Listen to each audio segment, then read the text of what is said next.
Mr. President, Secretary General, Excellencies, ladies and gentlemen, there are times in history when the decisions of nations are remembered by posterity.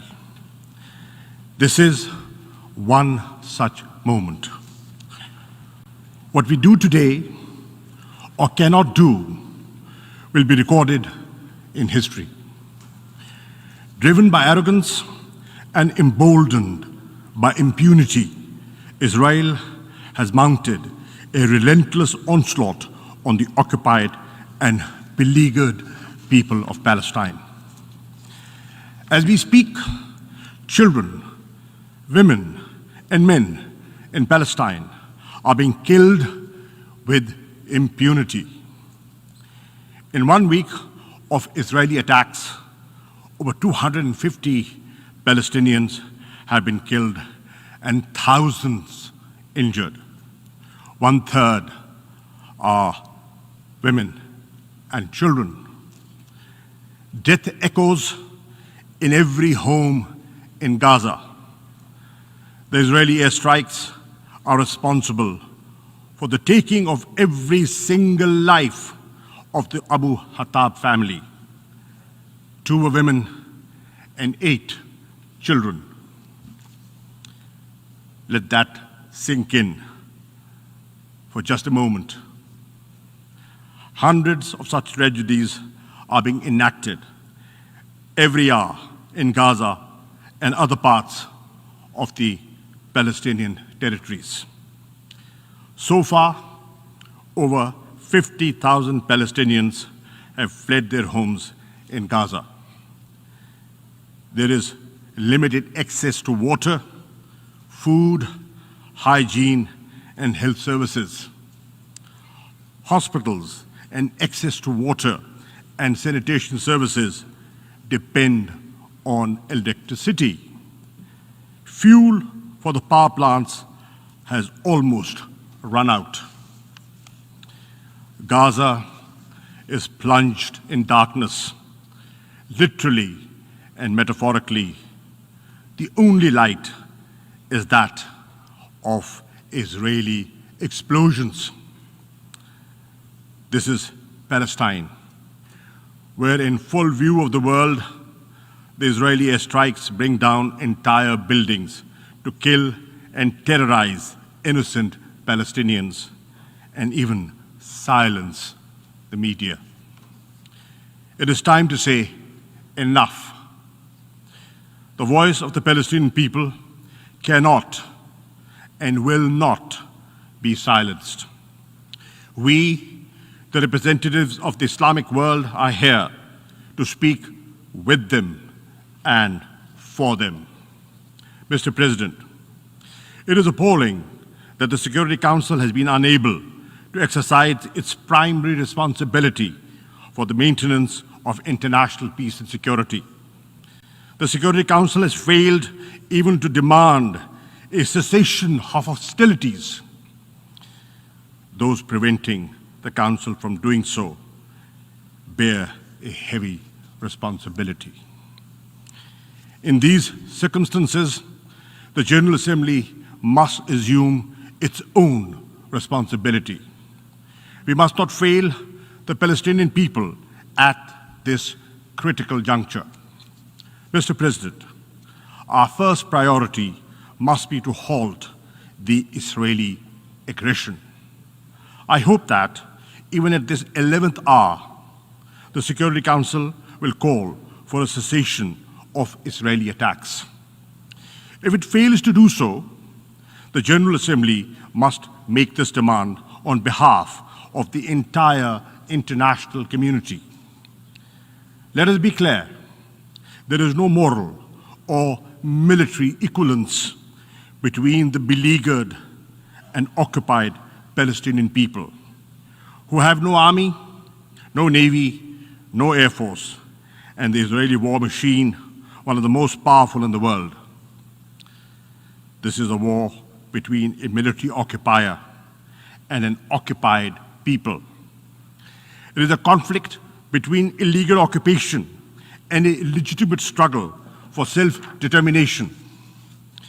In this context, it is worth recalling General Assembly Resolution 2649 of November 1970, which affirms the legitimacy of the struggle of peoples under colonial and alien domination, recognized as being entitled to the right to self-determination, to restore to themselves that right by any means at their disposal. Second, we should mobilize all possible humanitarian help for the devastated Palestinian population in Gaza and other parts of the occupied territories. In addition to the UNRWA emergency appeal, the Secretary General should launch a comprehensive humanitarian assistance plan to provide succor and sustenance to the Palestinians. We need to send medical teams, medicines and other supplies, food, other necessities to Gaza and other parts of the occupied Palestinian territories. We welcome the access being provided by Egypt to Gaza. Israel must open all access points to Gaza to ensure the timely and urgent delivery of international assistance. Third, the General Assembly should call for concrete steps to protect the Palestinians. We should deploy an international protection force, as was called for in the General Assembly Resolution ES 10/20 and as demanded by the Islamic Summit Conference on the 18th of May 2018. If the Security Council cannot agree to send the protection force, a coalition of the willing can be formed to provide at least civilian observers to monitor a cessation of the hostilities and supervise the provision of humanitarian help to the Palestinians. We also call on the Secretary General and the High Commissioner of Human Rights to offer protection to Israel's Arab citizens who are being lynched and murdered by fascist Israeli gangs at the present time. Fourth, the General Assembly should condemn Israel's forcible and illegal eviction of Palestinians, including in Al-Jarrah district of Jerusalem, and continued construction of Jewish settlements. The onslaught against Palestinians worshippers in Haram al-Sharif and Al-Aqsa Mosque, the first Qibla of Islam, during the month of Ramadan, and Israel's brutal and indiscriminate aerial and land bombardment of Gaza. Israel's crimes against humanity should not escape accountability. There should be no impunity for violation of international law, including the Fourth Geneva Convention and other human rights conventions. The Human Rights Council, the ICC, and the ICJ and other avenues should be activated to ensure Israeli accountability for its war crimes. Fifth, we must revive concrete efforts to end Israel's occupation of the Palestinian territories and to dismantle the illegal settlements and the apartheid-like regime Israel has imposed in the occupied territories. The General Assembly should secure unconditional implementation of Resolution 242 of November 1967, in which the Security Council declared the inadmissibility of the acquisition of territory by war and demanded that Israel withdraw its armed forces from territories occupied in the 1967 war. It is therefore imperative to initiate bold steps to secure the implementation of the Security Council and General Assembly resolutions calling for the establishment of a viable, independent, and contiguous Palestinian state with Al-Quds, Al-Sharif as its capital. Pakistan endorses President Abbas's call for an international conference to secure a peaceful settlement. Mr. President, the Palestinian tragedy is at the heart of the turmoil and the conflicts in the Middle East.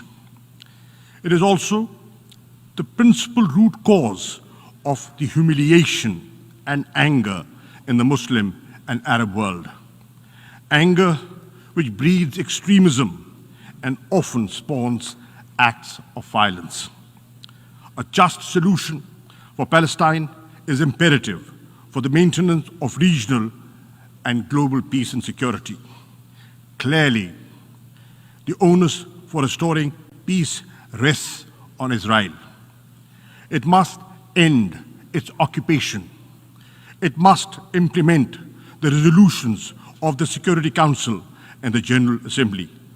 This General Assembly session must send a clear message to the Palestinian people and to Israel. It is only through determined and decisive action that this Assembly can restore the credibility of the United Nations and demonstrate its effective role in preserving world peace and global order based on equity and justice. I end with a verse from a great resistance poet of Pakistan. "E arz-e Palestine, मैं भी हाजिर हूँ." O land of Palestine, I too am there for you. I thank you. I thank the Minister for Foreign Affairs of Pakistan for his statement.